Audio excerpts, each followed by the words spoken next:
बिस्मिल्लाहिर्रहमानिर्रहीम। हम नमाज की शराइत के बारे में डिस्कस कर रहे थे। तीसरी शर्त जो है वो है इस्तकबाल काबा, यानी नमाज में किबला की तरफ यानी खाना काबा की तरफ मुँह करना। अल्लाह जल्ला शानहू फरमाते हैं, सयक़ूलुस्सुफ़हाउ मिनन्नासि मा वल्लाहुम अन क़िबलतिहिम अल्लती कानू अलैहा कुल लिल्लाहिल मशरिक़ु वल मग़रिब यहदी मन यशाउ इला सिरातिम मुस्तक़ीम। बेवकूफ़ लोग कहेंगे कि जिस किबले पर मुसलमान लोग थे उन्हें किस चीज़ ने उससे फेर दिया। तुम फरमा दो, अल्लाह ही के लिए मशरक़ और मगरब है, जिसे चाहता है सीधे रास्ते की तरफ हिदायत फरमाता है।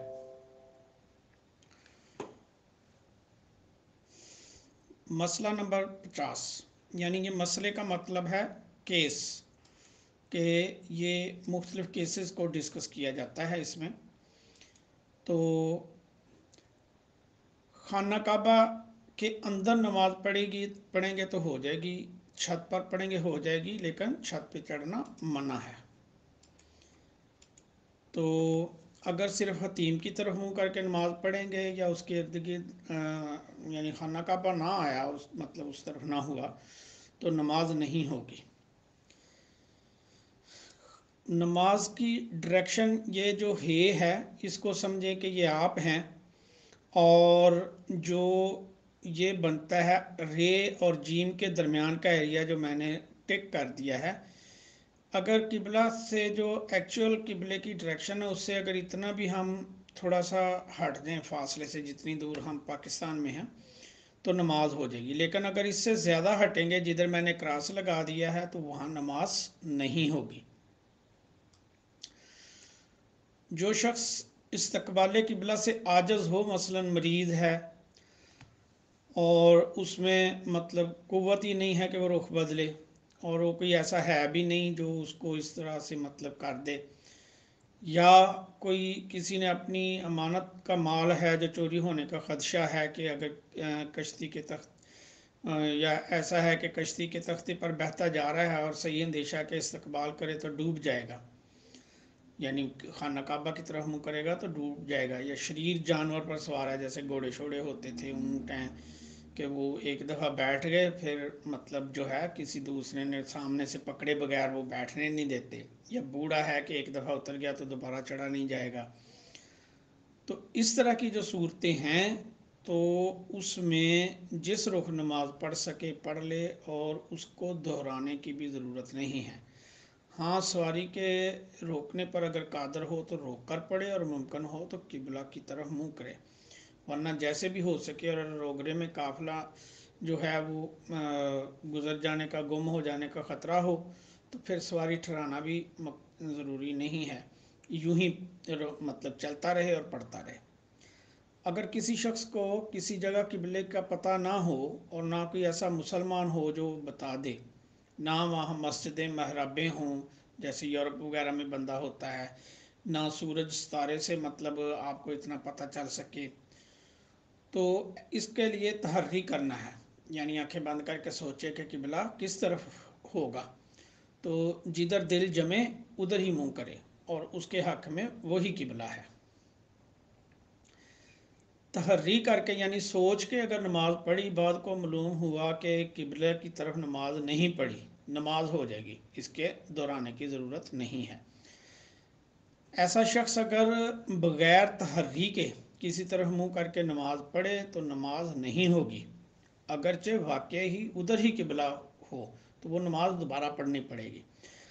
हाँ, अगर किबला की तरफ मुंह होना बाद नमाज यकीन के साथ मालूम हुआ हो गई, और अगर बाद नमाज उसकी जहद किबला होना गुमान हो, यकीन ना हो, या इसनाए नमाज में इसका किबला होना मालूम हुआ अगरचे यकीन के साथ, तो नमाज ना हुई।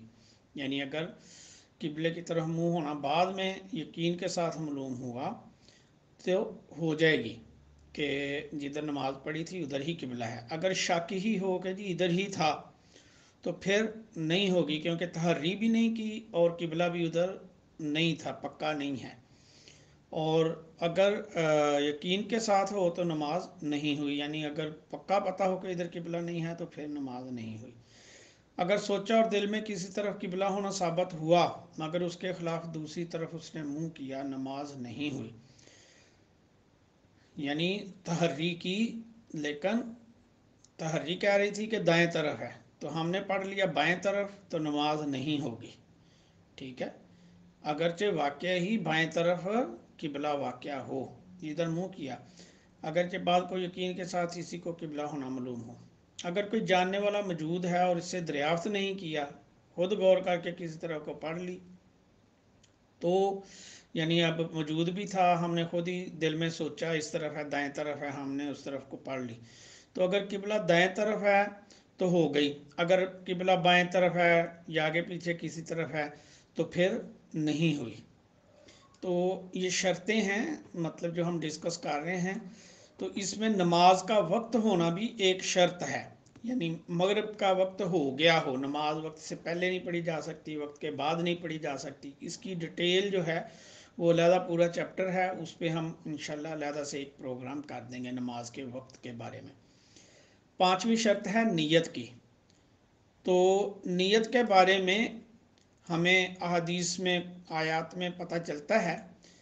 तो नीयत का ये है कि दिल के पक्के इरादे को नीयत कहते हैं, सिर्फ जानना नीयत नहीं है, ये जब तक के इरादा ना हो। नीयत में ज़ुबान का इतबार नहीं, यानी ज़ुबान से कहें या ना कहें, यानी अगर दिल में ज़ोहर का कसद किया और ज़ुबान से लफ्ज़ असर का निकला तो ज़ोहर की नमाज़ पढ़ रहे हैं तो हो जाएगी।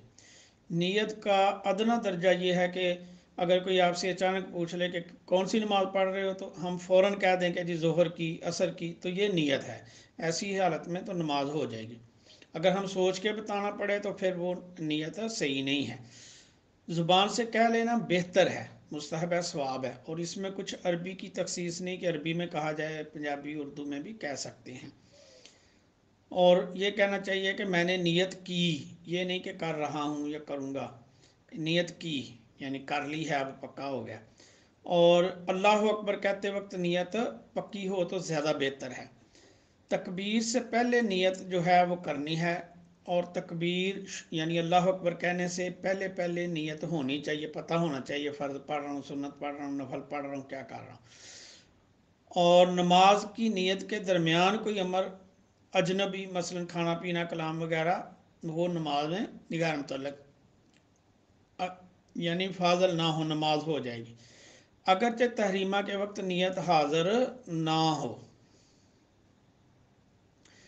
अच्छा, वज़ू से पहले ही नियत की तो वज़ू करना फाजल नहीं है, यानी खाना पीना वगैरह, कलाम बोले चाले, तो वो तो जो है वो पुरानी नियत जो है वो कह लें कि एक दूर हो गई है, अब नई ताज़ा नियत करनी पड़ेगी। और अगर वज़ू किया, वज़ू करने से पहले नियत कर ली, फिर वज़ू किया तो फिर नमाज हो जाएगी। इसी तरह वज़ू के बाद नियत की और फिर चल के गया नमाज पढ़ने तो वो भी हो जाएगी। और उसमें चलना सिर्फ जो है जैसे टूटियों के पास से बंदा जमात के साथ जाके मिलता है। अगर शुरू के बाद नियत पाई गई उसका कोई इतबार नहीं है, यहाँ तक कि अगर तकबीर तहरीमा में अल्लाह कहने के बाद अकबर से पहले नियत की, नमाज नहीं होगी। अल्लाह अकबर कहने से पहले ही नियत कर लेनी ज़रूरी है कि जी क्या कर रहे हैं, पढ़ रहे हैं फर्ज, सुन्नत, नफल, जोहर, असर, कौन सी नमाज पढ़ रहे हैं। असास से ये है कि नकल, सुन्नत, वितर और तरावी में मुतलक नमाज की नियत काफ़ी है, मगर एहतियात यह है कि तरावी में तरावी या सुन्नत वक्त या क़यामुल लैल की नियत करे, बाकी सुन्नतों में सुन्नत या नबी सल्लल्लाहु अलैहि वसल्लम की मुताबियत की नियत करे। इसलिए कि बाज़ मशाइख इनमें मुतलक नियत को नाकाफ़ी करार देते हैं। ठीक है, तो जो नफल हैं या सुन्नत हैं, तरावी वगैरह हैं, उसमें नियत करना ज़रूरी है।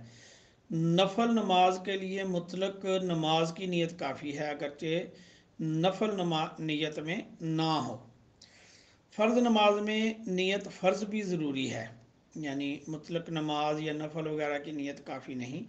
अगर फ़र्जियत जानता ही ना हो, मसलन पाँचों वक्त नमाज पढ़ता है मगर इनकी फ़र्जियत इल्म में नहीं कि ये फ़र्ज़ हैं, नमाज नहीं होगी, और इस पर इन तमाम नमाज़ों की क़ज़ा फ़र्ज़ है। मगर जब इमाम के पीछे और ये नियत करके इमाम जो नमाज पढ़ता है वही मैं भी पढ़ता हूँ तो ये नमाज हो जाएगी। अगर जानता हो मगर फ़र्ज़ को गैर फ़र्ज़ से मुतमय्यज़ कर दे, अलहदा कर दे, मुतमय्यज़ ना किया तो दो सूरतें हैं। अगर सब में फ़र्ज़ ही की नीयत करता है तो नमाज हो जाएगी, मगर जिन फ़र्ज़ों से पेशतर सुन्नतें हैं, अगर सुन्नत पढ़ चुका है तो इमामत नहीं कर सकता कि सुन्नतें बनियत फ़र्ज़ पढ़ने से इसका फ़र्ज़ साक़त हो चुका है। मसलन ज़ोहर के पेशतर 4 रकत सुन्नतें बनियत फ़र्ज़ पढ़ी तो अब फ़र्ज़ नमाज में इमामत नहीं कर सकता कि ये फ़र्ज़ पढ़ चुका है। दूसरी सूरत ये कि नीयत फ़र्ज़ किसी में ना की तो नमाज फ़र्ज़ अदा नहीं होगी।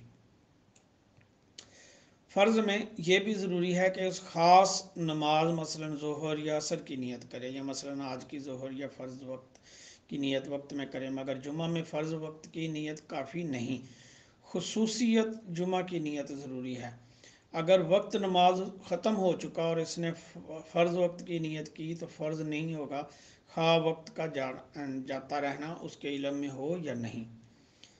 वज़्कुरुस्म रब्बिही फसल्ला, अब ये हमारी छठी शर्त है, इसका है तकबीर तहरीमा, यानी अल्लाह अकबर कह के नमाज को शुरू करना। नमाज जनाजा में तकबीर तहरीमा रुकन है, बाकी नमाज़ों में शर्त है। यानी नमाज जनाजा में पहली जो अल्लाह अकबर कहना है वो उसका रुकन है, और तमाम तकबीरें जो है उसमें कहनी चाहिए। तो यहाँ अगर अल्लाह अकबर कहना भूल गया तो नमाज शुरू नहीं होगी, ये नमाज की ज़रूरी चीज़ है। तो ये हमने आज जो है इसका ज़िक्र कर दिया। अब हम इंशाल्लाह फ़राइज़ नमाज डिस्कस करेंगे इंशाल्लाह।